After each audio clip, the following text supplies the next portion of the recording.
Mi történik, ha Izrael egyszerre 100 sófárt szólaltat meg Jeruzsálem szívében, és az egész világ lélegzet visszafolytva figyeli? Egy hang, amely nem csak a Szentváros utcáin zeng majd, hanem milliók otthonába jut el, minden kontinensen. Egy hang, amelyet soha korábban nem hallott még az emberiség ilyen formában. Több mint 3000 év telt el a zsidó történelem hajnalától napjainkig, de soha, egyetlen alkalommal sem történt még hasonló. Izrael készül valamire, ami túlmutat egy szokásos vallási szertartáson. 100 pap, 100 sófár, egyetlen, mindent átható hang. És ez a hang nem csak ünnep, hanem kérdés is. Vajon egy egyszerű ceremóniáról van szó, vagy Isten prófétai üzenetéről, amely a történelem egyik legnagyobb fordulópontjára mutat? És történt, hogy amikor megfújták a kürtöket, és meghallotta a nép a kürtök hangját, hatalmas kiáltásban tört ki a nép, és a fal leomlott. A sófár hangja mindig is többet jelentett egy egyszerű hangszer hangjánál. Ez a kosszarból készült kürt az isteni beavatkozás jelképe volt, a mennyei figyelmeztetés, a bűnbánatra hívó szó és a győzelem kiáltása. Most pedig Izrael olyan eseményre készül, amely az egész világ figyelmét ráirányítja erre a szent hangra. A hír egyszerre döbbentette meg és lelkesítette a világot. 2025. szeptember 24-én Jeruzsálemben 100 pap áll majd egy sorban, hogy egyszerre szólaltassa meg a sófárt. Egyetlen pillanat, egyetlen mindent betöltő hang, amely a Szent Város falai közül indul, de célja, hogy elérje az egész emberiséget. Ez azért különleges, mert a több mint 3000 éves zsidó történelemben még soha nem volt példa hasonlóra. A sófár mindig ott volt az ünnepeken, a vallási szertartásokon, de ennyire pontosan összehangolt, 100-szoros kürtzengést még soha nem hallott a világ. Nem volt olyan alkalom, amikor ezt a hangot egyszerre minden pap tökéletesen összehangoltan fújta volna meg. És még ennél is szokatlanabb, hogy a ceremóniát most először nem csupán a jeruzsálemi hívők hallhatják, hanem élő közvetítésen keresztül az egész világ. Ez már önmagában is történelmi fordulópont. A kérdés ott bujkál minden figyelő ember szívében. Miért most? Miért pont ebben az évben döntött úgy Izrael, hogy a sófár hangját nem csak önmaga, hanem az egész emberiség számára hallhatóvá teszi? Lehet ez csupán hagyományőrzés, vagy inkább jelzés, amely szimbolikusan összekapcsolja a múlt proféciáit a jelen eseményeivel? A sófár az Ószövetség és az Új Szövetség lapjain egyaránt különleges helyet foglal el. Amikor Ábrahám feláldozta volna Izsákot, a kos szarva jelentette a helyettesítő áldozatot. Amikor Jerikó falai leomlottak, a sófár hangja kísérte a győzelmet. Amikor a jubileumi év elérkezett, a népet szabadon bocsátásra, az adósságok elengedésére és új kezdetre hívták vele. És az Új Szövetség szerint a messiás visszatérését is kürtzengés jelzi majd. Mert maga az Úr riadóval, arkangyal szózatával és Isten trombitájával fog leszállni a mennyből. A sófár tehát egyszerre jelent múltat, jelent és jövőt, egyszerre ősi hang és prófétai ígéret. Ha mindezt figyelembe vesszük, világossá válik, miért tekintenek olyan sokan a szeptember 24-i eseményre nem csupán ünnepként, hanem jelként. 100 pap, 100 sófár, egyetlen hang, olyan, mintha a mennyország és a föld közötti láthatatlan függöny egy pillanatra megnyílna. A hang, amely Jeruzsálemben születik, az egész emberiséget érintheti, és mindenki szívében felteszi ugyanazt a kérdést. Vajon ez a pillanat csupán hagyomány, vagy egy közelgő profécia előszava?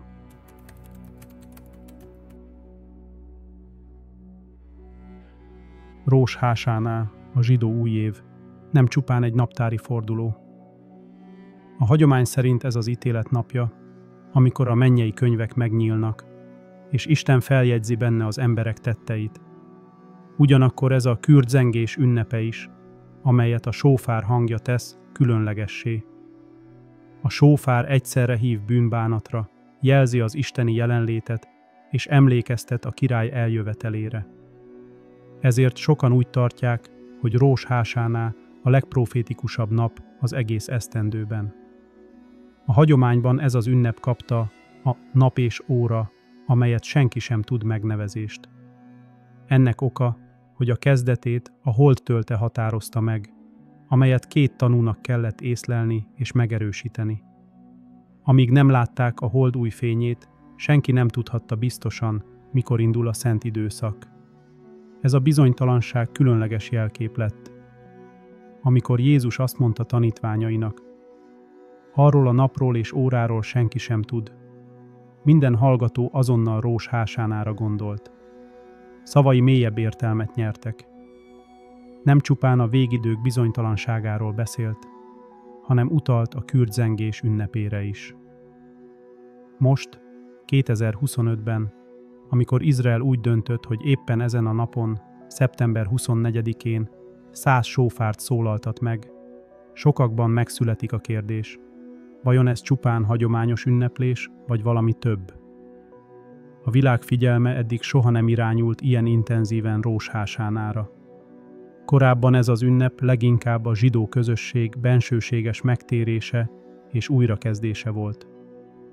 Most viszont az egész emberiség hallhatja a hangját. Rós Hásáná nem csak kezdete az évnek, hanem nyitánya a 10 bűnbánó napnak, amelyek Jom Kippurhoz, az engesztelés napjához vezetnek. Ez a szakasz a lélek felrázásának, a bűnbánatnak, az önvizsgálatnak az ideje. A sófár minden hangja olyan, mintha Isten figyelmeztető jelét hordozná. Térjetek meg, mert közel van az Úr napja. Ha most 100 pap egyszerre fújja meg, annak üzenete túlmutat az ünnepen. Mintha a világ minden nemzetének szólna a felhívás, hogy ideje felébredni az álomból, ideje újra Istenhez fordulni. A Biblia prófétái többször említik, hogy a kürdzengés az összegyűjtés jele is. A népek szétszóratása után Izrael újra visszatért földjére, ahogy az írások előre megmondták. Jeruzsálem újra a zsidó nép kezében van, és most, amikor a sófár hangját nem titokban, hanem a világ szeme előtt zendítik meg, sokakban felmerül. Vajon ez nem annak jele, hogy a messiás eljövetelének ideje közeledik? Az, hogy a kürdzengés ünnepe globális eseménnyé válik, egyedülálló fejlemény. Az esemény időzítése nem véletlennek tűnik. A modern technológia segítségével először a történelemben minden embernek lehetősége lesz hallani és látni ezt a szertartást. Ez pedig egybevág a Jelenések könyvében olvasható jövendöléssel. Íme, eljön a felhőkön, és meglátja őt minden szem. Az, hogy a sófár hangja egyszerre csendül fel, és egyszerre hallatszik a világ minden részén, erőteljes üzenetet hordozhat. Egy jelkép arról, hogy a proféciák ideje közel van. A kérdés tehát mindenki szívében ott visszhangzik. Vajon ez az ünnep csupán hagyomány, vagy egy isteni figyelmeztetés, hogy a történelem utolsó fejezetei közelednek? A sófár hangja egyszerre emel fel és ráz fel. Nem lehet közömbösen hallgatni, mert minden rezdülése az emberi lélek mélyére hatol.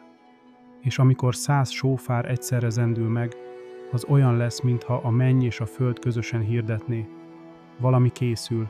Szólj Izrael fiainak, hogy hozzanak neked egy hibátlan vörös tehenet, amelyben nincs semmi fogyatkozás, és amelyre még nem tettek igát. A vörös tehén héberül paráadumá, az egyik legrejtélyesebb és legvitatottabb szimbóluma az ószövetségi hagyományoknak. A mózesi törvények szerint ez az állat különleges szerepet töltött be. Hamvait használták fel a szertartásos tisztulásra, amely nélkül a papok és a nép nem válhattak rituálisan tisztává. Ez az egyedülálló előírás nem pusztán vallási részletkérdés volt, hanem kulcsfontosságú feltétel ahhoz, hogy a templomi szolgálat egyáltalán működhessen. A Biblia szerint a vörös tehén áldozata nélkül nem lehetett megtisztulni a halál érintésétől, és nem lehetett belépni a szent helyekre. Az idők során csupán 9 ilyen állatról számol be a hagyomány. A rabbinikus irodalom szerint a 10. maga a Mesiás fogja bemutatni, amikor eljön, hogy helyreállítsa a világot és újjáépítse a templomot. Ez a várakozás adja a vörös tehén körüli feszültség és áhítat jelentőségét, hiszen ha valaha sikerül előállítani egy tökéletes, minden előírásnak megfelelő vörös tehenet, akkor az sokak szerint nem egyszerűen vallási gyakorlat, hanem prófétai jel lehet. A közelmúltban Izraelben és külföldön is többször jelentek meg hírek arról, hogy különböző közösségek tenyésztési programokat indítottak. Céljuk az volt, hogy olyan állat szülessen, amely megfelel a bibliai feltételeknek. Teljesen vörös szőrzet, hibátlan testalkat, semmiféle teherhordás vagy igába fogás nyoma nélkül. Egyes beszámolók szerint már sikerült ilyen állatokat találni, sőt, előkészítő szertartásokat is végeztek papok részvételével.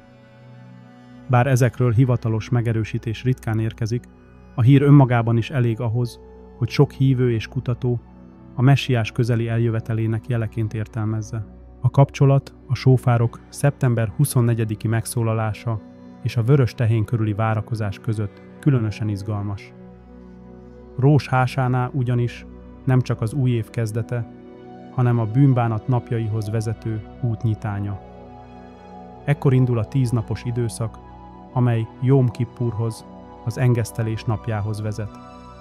A vörös tehén áldozata szorosan összefügg a tisztulással, amely nélkül a nép nem lehet méltó az engeszteléshez és a templomi szertartásokhoz.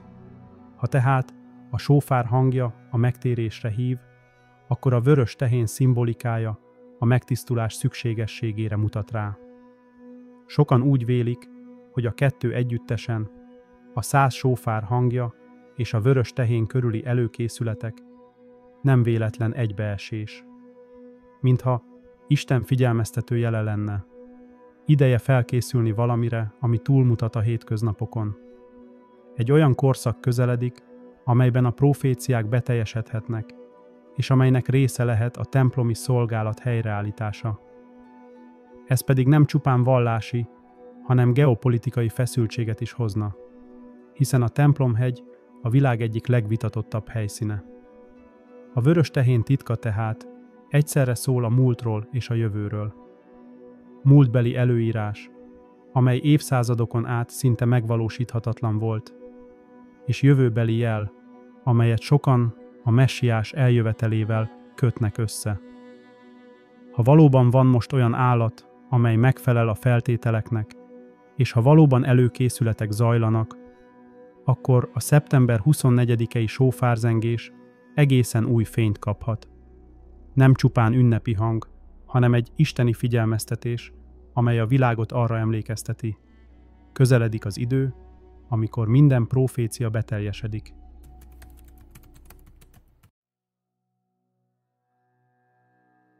Jeruzsálem a világ szíve, de egyben a világ legveszélyesebb gyújtópontja is. Kevés város van, amely egyszerre 3 nagy világvallás számára is szent, és még kevesebb, amelynek minden köve, minden temploma és minden dombja ekkora érzelmeket kavar a nemzetek között. A templomhegy, amely ma az Al-Aqsa mecsetnek és a Szikla mecsetnek ad otthont, egyszerre a muszlim világ egyik legszentebb helye és a zsidó hit központi szimbóluma. Nem csoda, hogy bármilyen mozdulat, amely a templom újjáépítésének lehetőségét felveti, azonnal feszültséget és nemzetközi tiltakozást vált ki. A szeptember 24-ére tervezett 100 sófár hangja ezért nem pusztán vallási szertartás lesz. Ez egy üzenet, amelyet nem csak a hívők hallanak majd, hanem a világ politikai vezetői, hadseregek és vallási közösségek is. Miközben Izrael a tradíciót ünnepli, a környező országok közül sokan ezt provokációnak tekinthetik. A muszlim világ szemében minden olyan gesztus, amely a templomhegyhez köthető, azonnal sértésként és fenyegetésként jelenik meg. Egy globális közvetítés, ahol a kürdzengés a Messiás eljövetelére, a templom újjáépítésére vagy az isteni királyság bejelentésére utalhat, könnyen olaj lehet a tűzre, a már amúgy is feszült térségben. A Biblia is beszél arról, hogy az utolsó időkben a népek összegyűlnek Jeruzsálem ellen. Zakariás és Ezékiel próféciái figyelmeztetnek. Amikor Izrael úgy érzi, elég erős és biztonságos ahhoz, hogy előre lépjen, akkor indulnak el a legnagyobb konfliktusok. A 100 sófár zengése tehát sokak szerint nem csak ünnepi hang lesz, hanem egyfajta nyilatkozat is. Készen állunk arra, ami következik. Ez a magabiztosság könnyen provokálhatja a szomszédos hatalmakat, és olyan eseményeket indíthat el, amelyek messze túlmutatnak a vallási kereteken. A geopolitikai helyzet már most is feszült. A közel-keleten országok és nagyhatalmak keresztezik egymás érdekeit. Irán, Törökország, Oroszország és más államok mind különféle szövetségekben és érdekek mentén helyezkednek el. Egyetlen szikra is elég lehet, hogy a térség lángba boruljon. És mi lehetne nagyobb szikra, mint egy olyan nyilvános globális esemény, amelyet a próféciák beteljesedésének tekintenek? Ezékiel könyve azt írja, hogy amikor Góg elindul Izrael ellen, nagy földrengés lesz Izrael földjén. Ez a jelkép nem csak fizikai rengést jelenthet, hanem politikai és társadalmi megrázkódtatást is. A sófár hangja lehet az a jel, amely láthatatlan rezgésként elindítja a népeket. Nem csak Jeruzsálem, hanem az egész világ ellen. És ahogy a Biblia fogalmaz, minden nemzet számára nyomasztó kő lesz Jeruzsálem, amelyet emelni próbálnak, de amely végül mindenkit összezúz. A kérdés tehát nem csupán az, hogy mi történik Jeruzsálemben azon a napon. A valódi kérdés az, hogy hogyan reagál majd a világ. Vajon lesznek, akik figyelmeztetésként értelmezik és bűnbánatra jutnak? Vagy inkább kihívásnak, amelyre politikai és katonai választ kell adni? Egy biztos, a sófár hangja nem marad következmények nélkül. Ez a hang egyszerre lehet Isten figyelmeztetése és a történelem következő nagy fordulatának előszava.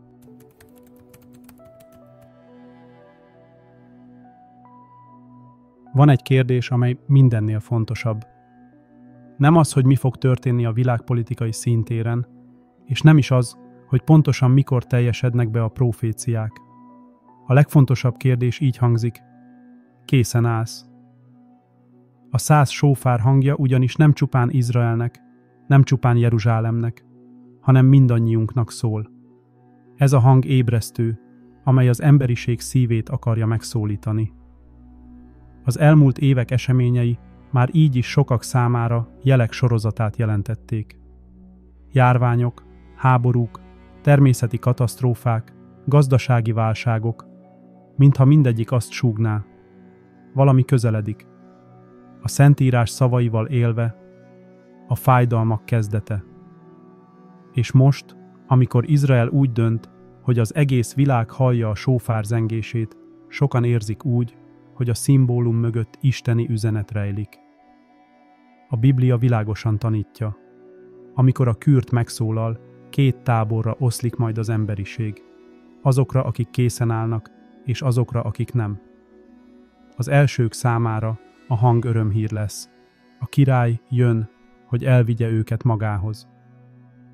A másik csoport számára azonban a hang ítéletet jelent. Elmulasztották az időt, és nem voltak hajlandók meghallani Isten hívását. Ezért olyan súlyos a kérdés: készen állsz? De mit jelent készen állni? Nem vallási címkékben, nem külső rituálékban rejlik a válasz. A készség a szív állapotát jelenti. Azt, hogy van-e élő kapcsolatod Istennel, hogy elfogadtad-e Krisztus áldozatát, és hogy engeded-e, hogy életedet az ő szava irányítsa. A készenlét nem félelemben gyökerezik, hanem reménységben. Azok, akik ő benne bíznak, nem rettegve várják a kürt szavát, hanem örömmel, mert tudják, a hang hazahívja őket. Szeptember 24-én, amikor a sófárok egyszerre zendülnek meg Jeruzsálemben, minden ember választás elé kerül. Lehet figyelmen kívül hagyni, és úgy tekinteni rá, mint különleges kulturális eseményre. Lehet félni tőle, és politikai provokációként értelmezni. de lehet úgy is hallgatni, mint Isten üzenetét, amely arra hív. Térj vissza hozzá, készülj fel, mert a történelem bármelyik pillanatban új fordulatot vehet. Ez a hang nem marad örökké. Elhangzik, visszhangzik, majd elcsendesedik. A világ megy tovább a maga útján, a hírek újabb és újabb eseményekkel telnek meg, és sokan elfelejtik majd, mi történt. De azok számára, akik hallják a lényeget, a sófár szava örökre beíródik a szívükbe. Mert ez a hang nem csak a levegőt rezegteti meg, hanem a lelket is. És minden egyes embernek válaszolnia kell rá, akár akarja, akár nem. Ezért szól most a kérdés hozzád is. Készen állsz.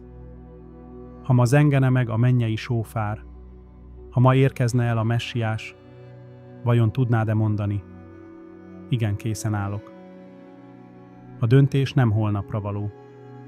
Nem akkorra, amikor majd több időd lesz, vagy amikor az élet csöndesebb lesz. A döntés most van, ebben a pillanatban. Mert az óra közel, és a hívás bármikor megszólalhat. A történet végén ott áll előttünk a legfontosabb kérdés. Ez csupán egy ünnep, vagy Isten prófétai jele? Szeptember 24-én 100 sófár zendül meg Jeruzsálemben, és a világ minden szegletében emberek milliói hallják majd ezt a hangot. Lesznek, akik kultúrtörténeti érdekességként tekintenek rá, mások geopolitikai provokációnak látják. De azok, akik ismerik a Szentírást, érzik. A kürtök hangja többet hordoz.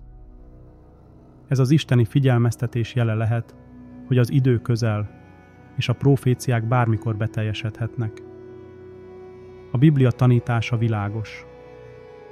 Nem a dátumot kell keresni, nem a jelek pontos sorrendjét kell megfejteni, hanem készen kell állni. Legyetek készen, mert nem tudjátok sem a napot, sem az órát. Ez a figyelmeztetés minden korszakban érvényes, de különösen akkor, amikor a történelem sodrában olyan események zajlanak, amelyek szorosan kapcsolódnak az ősi proféciákhoz. Mert végső soron nem az számít, hogyan reagál a világpolitika, nem az, hogy milyen vitákat kavar a templom ügye, hanem az, hogy a te szíved hogyan válaszol Isten hívására. Ha eljutottál idáig, szeretném megköszönni, hogy velem tartottál ezen a különleges utazáson. Mit gondolsz a szeptember 24-i eseményről? Vajon ez csupán egy ünnep lesz, vagy Isten prófétai jele az egész világnak? Írd meg a gondolataidat kommentben, mert kíváncsi vagyok, te hogyan látod mindezt.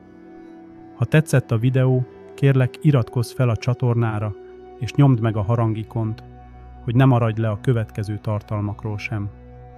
Ha tudod, vagy módodban áll, a YouTube köszönet vagy szuper köszönet funkciójával is támogathatod a csatornát. Előre is hálásan köszönöm minden támogatást. Minden egyes segítség hozzájárul ahhoz, hogy továbbra is elhozhassam neked a Biblia rejtett titkait és prófétai üzeneteit.